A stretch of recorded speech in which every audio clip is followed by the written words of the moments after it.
Bonjour à tous et bienvenue sur la série vidéo Les Amanins vous animent. Savez-vous pourquoi les brebis mâchent de l'herbe comme du chewing-gum? Parce que c'est bon pour la laine.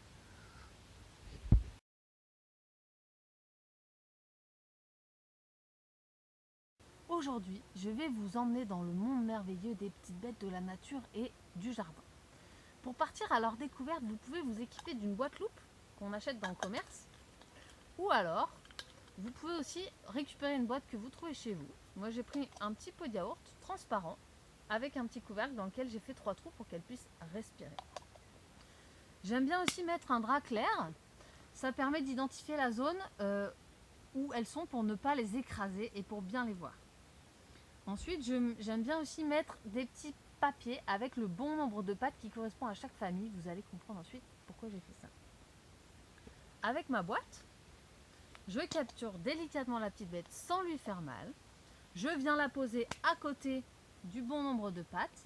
Je fais attention de ne pas la laisser trop longtemps et surtout pas au soleil. Et je mets une seule bête par boîte pour ne pas qu'elle se mange.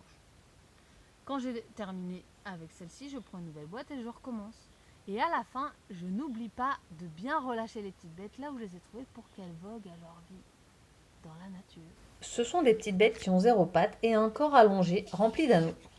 Ils font donc partie de la grande famille des annélides et dans cette grande famille, il y a les lombrics.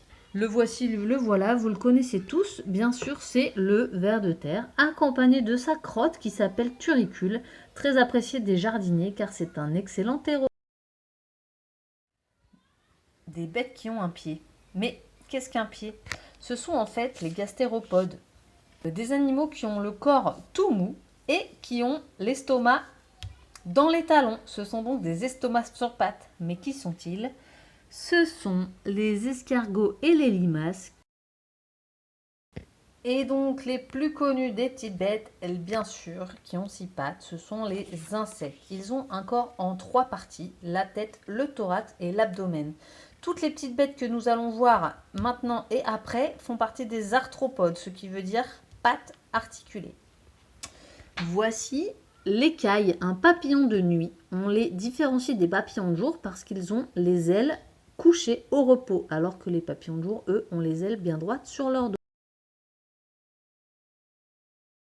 Le forficule noirâtre ou bien sûr, très connu, pince-oreille, qui n'est pas si agressif qu'on le croit. En tout cas, il n'est pas assez puissant pour nous faire mal. Donc, arrêtez d'en avoir peur, il ne vous fera rien.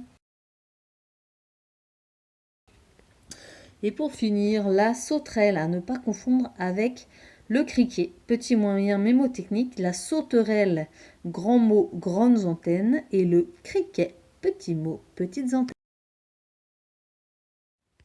Une famille très connue mais pas toujours appréciée. 8 pattes égale les arachnides. Les araignées sont les plus connues, mais il y a aussi dans cette famille les scorpions, les tiques ou encore les acariens. Concernant les araignées, elles ont un corps en 2 parties, la tête qui s'appelle le céphalothorax et le corps qui s'appelle l'abdomen. Et voici une araignée très connue et tout à fait inoffensive qui s'appelle le faucheux. Voici les crustacés. Ils ont 10 à 20 pattes, 2 paires d'antennes, donc 4. Quand je vous dis crustacés, vous pensez aux crevettes et aux crabes, vous avez raison. Mais je vous présente le seul crustacé terrestre de France, le cloporte. Petit animal gris et qui se trouve souvent dans les feuilles, sous les cailloux ou dans le compost.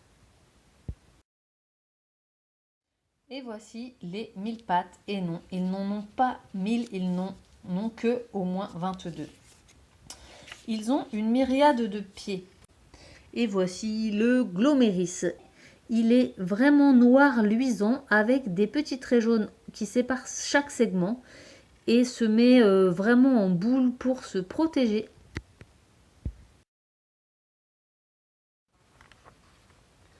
Pour finir, vous pouvez faire une carte d'identité de votre petite bête. En écrivant votre prénom, en faisant un dessin un peu scientifique avec le bon nombre de pattes au bon endroit, les antennes, des petites annotations, etc. En cochant la famille et le bon nombre de pattes, en lui donnant son vrai nom grâce à un livre ou à internet si vous arrivez à trouver. et lui inventer un petit nom imaginaire. Ça permet de se souvenir de sa petite bête d'une façon rigolote, parce que des fois c'est difficile de se souvenir du vrai nom. Moi, je l'ai appelé le papillon girafe.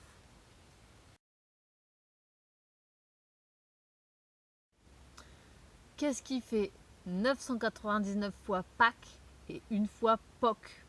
La réponse dans la prochaine vidéo.